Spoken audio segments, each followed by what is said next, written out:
시청자 여러분 안녕하십니까? 헬로티비 뉴스입니다. 케이블TV 지역방송은 지역 현안을 조명하고 지역민을 대변하며 공공재 역할을 해왔는데요. 유료방송 존폐 위기 속에 지역 언론 기능을 유지하려면 낡은 규제를 풀어야 한다는 목소리가 나옵니다. 이세진 기자의 보도입니다.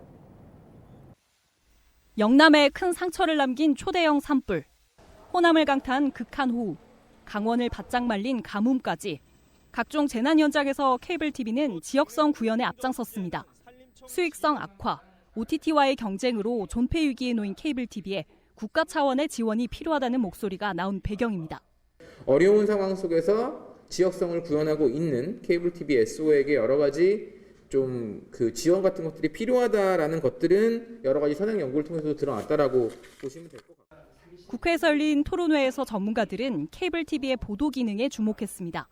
지방 분권 시대, 지역 현안을 다루면서 지방정부를 견제해온 지역 언론 역할을 보다 강화해야 할 대상으로 봤습니다. 앞으로 분권화되는 사회에 있어서 지방정부가 지역 채널을 지원하는 근거, 입법권도 있다 그러니까 이런 것들을 하나둘씩 만들어 나간다라고 했습니다. 해설 논평 금지 규제는 풀어야 할 숙제로 언급됐습니다. 해설 논평의 금지가 특히 이제 그 지역사회 공론장을 상당히 위축시킵니다. 시민들의 서로 다른 의견을 교환하고 조율하는 것까지 포함을 해야 되는데 이제 그걸 못하게 된다는 것이죠. 지역 방송으로서의 법적 지위를 인정해 그에 맞는 지원이 뒤따라야 한다는 지적도 나왔습니다. 그 영업이익의 160%를 넘어서는 방발 기금도 지금 부담을 하고 있는 상황이거든요. 경영난이 이어지고 있고 이에 따라서 지금 지역 채널이 많이 위축되고 있는 그런 상황으로까지 연결되고 있는 그런 상황이기 때문에 이런 문제들, 제도적 보완점들이 좀 논의를 통해서 좀 검토. 정부 관계자는 지원 필요성에 공감하면서도 반대 의견에 대한 우려를 내비쳤습니다. 해설 논평 규제 조정 문제는 단순히 하나의 제도 개선 논의를 넘어서 지역사회 여론 형성 구조 그리고 지역 미디어 전체의 이해관계와 맞닿아 있는 주제라고. 다만 토론회를 주최한 정치권은 케이블TV만의 대체할 수 없는 공적 기능에 초점을 두고 정책 지원이 이루어져야 한다는 입장입니다. 상대적으로 큰 단위의 지역 언론이 있고 조금 더 세분화되어 있는 작은 단위의 지역 언론이 있습니다. 둘은 공존해야 하고 공존할 수 있어요. 그런 해법을 찾는 것.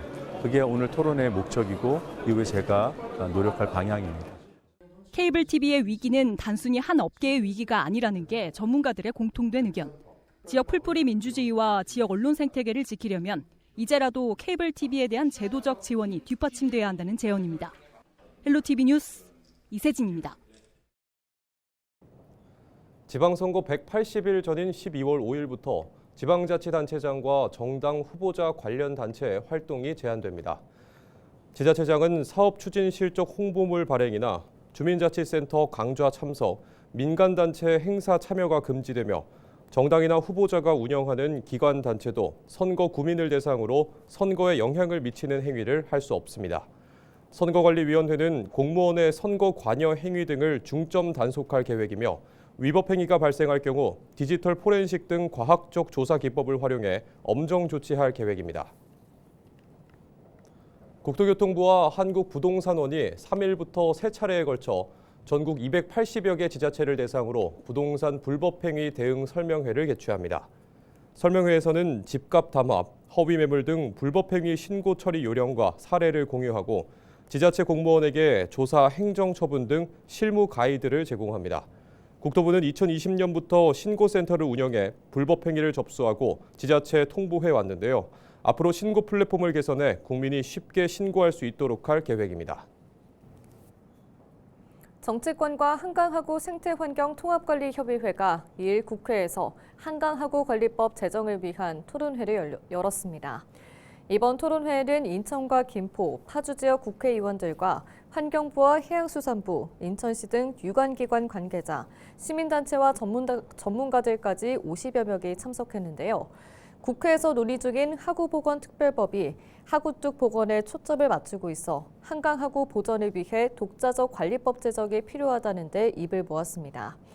인천시는 상류에서 유입되는 미세 플라스틱과 각종 오염물질 등 한강하구 오염 문제를 해결하기 위해 노력하고 있지만 제도적 근거가 없어 한계가 있다며 법제화가 필요하다고 강조했습니다.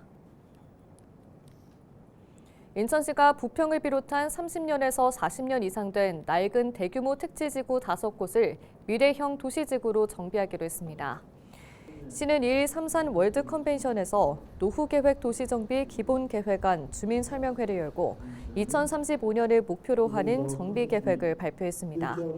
이번에 포함된 택지지구는 연수 선악지구와 구월지구, 계산지구, 갈산 부평 부계지구와 만수 1, 2, 3지구입니다. 지구별 정비 방향을 보면 연수 선악지구는 로봇 기반의 미래형 글로벌 정주 환경으로 조성되고 9월지구는 예술과 문화로 활성화되는 소호 문화예술도시로 계산지구는 사람과 산업, 생태가 연결되는 스마트 연결도시로 정비 계획을 세웠습니다. 갈산 부평 부계지구는 굴포천과 역세권을 연계한 주변 네이처 커뮤니티, 만수 1, 2, 3지구는 탄소 중립 개발의 세대통합 커뮤니티 조성을 목표로 정했습니다. 시는 이 같은 목표 달성을 위해 장소 혁신을 비롯해 미래형 정주 환경과 신산업 4.0, 2045 탄소 중립의 4대 전략을 추진할 계획입니다. 시는 이날 통합 설명회를 시작으로 권역별 주민 설명회를 열어 시민 의견을 수렴하고 오는 15일부터 선도지구 공모를 진행할 예정입니다. 이어 시의회 의견을 청취하고 지방위원회 심의와 국토교통부 승인 등을 거쳐 내년 상반기에 노후계획 도시정비 기본계획을 확정 고시할 방침입니다. 경기 북부 최대 현안 중 하나는 미군 공여지 개발입니다. 반환기지 개발과 미반환기지 반환 시기를 두고 고민이 큰데요. 동두천시에서 미군 공여지 문제 해결을 위한 포럼이 열렸습니다. 70여 년간 국가안보를 위해 희생한 만큼 국가주도 개발이 필요하다는 목소리가 나왔는데요. 김신혜 기자가 보도합니다. 전체 면적의 42%에 달하는 40.63제곱킬로미터가 미군 부대였던 동두천시. 이 가운데 약 60%는 반환됐지만 반환 공여지 대부분이 산지라 개발이 어렵습니다. 게다가 알짜 공여지인 캠프 KC를 포함한 17제곱킬로미터는 여전히 반환되지 않았습니다. 지역 발전을 위한 개발에 한계가 큰 상황입니다.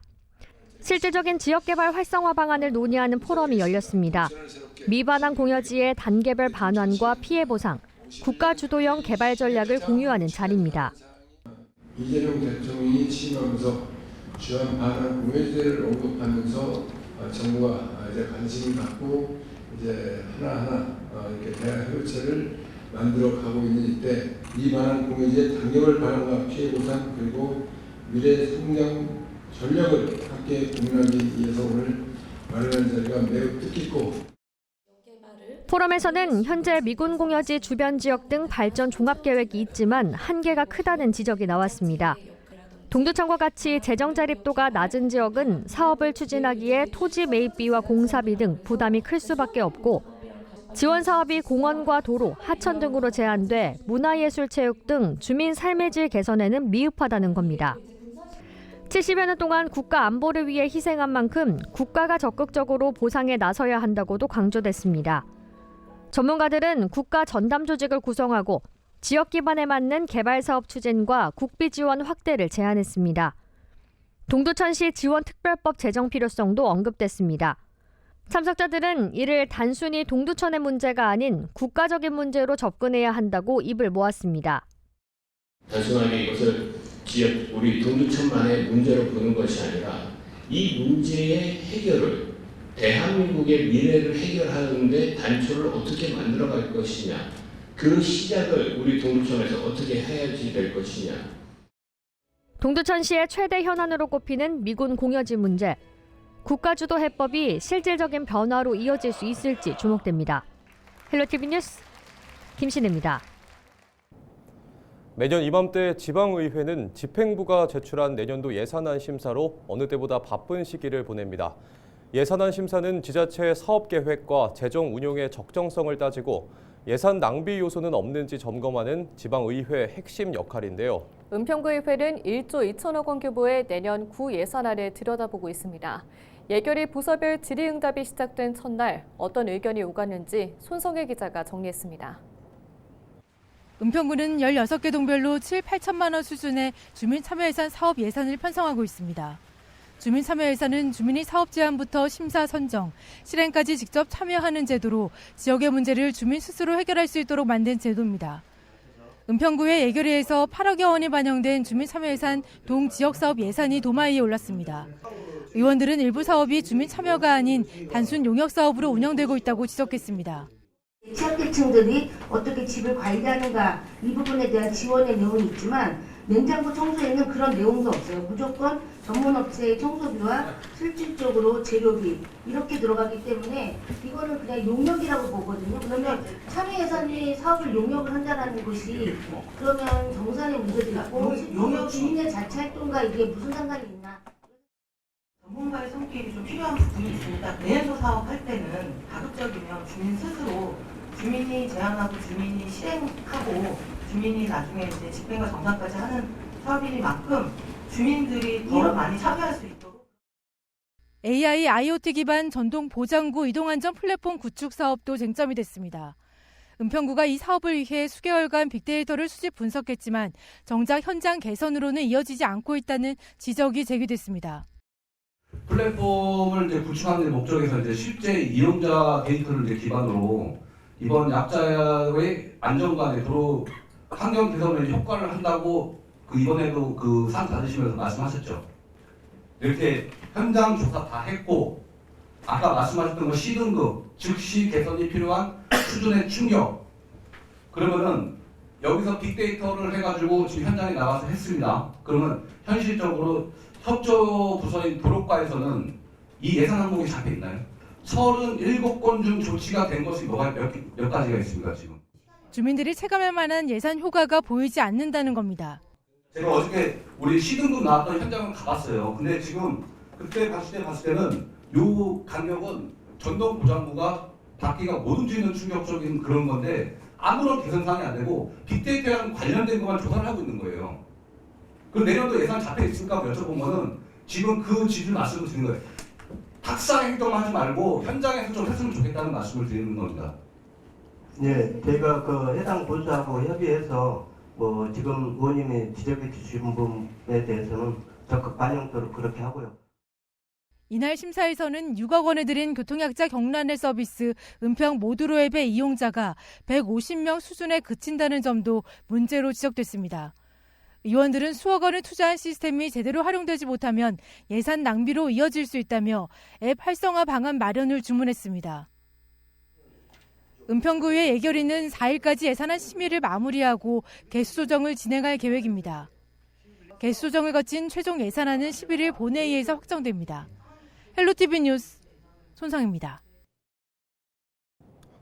경기 시민사회단체 연대회의는 지난 1일 성희롱 혐의로 정식 기소된 양우식 경기도의회 의원에 대한 즉각적인 징계를 촉구하며 경기도의회 앞에서 무기한 1인 시위에 돌입한다고 밝혔습니다. 연대회의는 성희롱 사건 발생 이후 반년이 넘도록 성희롱이라는 중대한 인권침해 사건에 대해 사실상 징계를 회피하는 의회의 태도는 도민의 대표기관으로서 손을 놓고 있는 것과 다름없다고 지적했습니다. 연대회의는 성희롱 기소의원의 징계를 촉구하는 무기한 1인 시위를 시작하며 경기도의회가 더 이상 책임 회피를 멈추고 도민 앞에 응답할 것을 강력히 요구했습니다. 사랑의 온도탑이 인천시청 광장에 세워졌습니다. 인천사회복지공동모금회는 지난 1일 인천시청 앞 인천 앳들 광장에서 희망 2026 나눔 캠페인 시작을 알리는 출범식을 열었습니다. 내년 1월 31일까지 62일간 진행되는 이번 캠페인의 목표 금액은 지난해와 같은 108억 8천만 원입니다. 이 캠페인을 상징하는 사랑의 온도탑은 1억 880만 원의 성금이 모일 때마다 1도씩 올라갑니다. 앞서 지난해에는 목표 금액인 108억 8천만 원을 넘긴 117억 7,600만 원이 모금돼 사랑의 온도탑 108도를 달성했습니다. 한편 이날 첫 기부자로 인천국제공항공사가 참여했으며 18억 원을 쾌척했습니다. 이어 경인 선교재단법인과 지역업체 두 곳에서 각각 1억 원을 약정하며 나눔 명문기업 63호, 64호, 65호에 가입했습니다. 이상으로 뉴스를 마칩니다. 시청해주신 여러분 고맙습니다.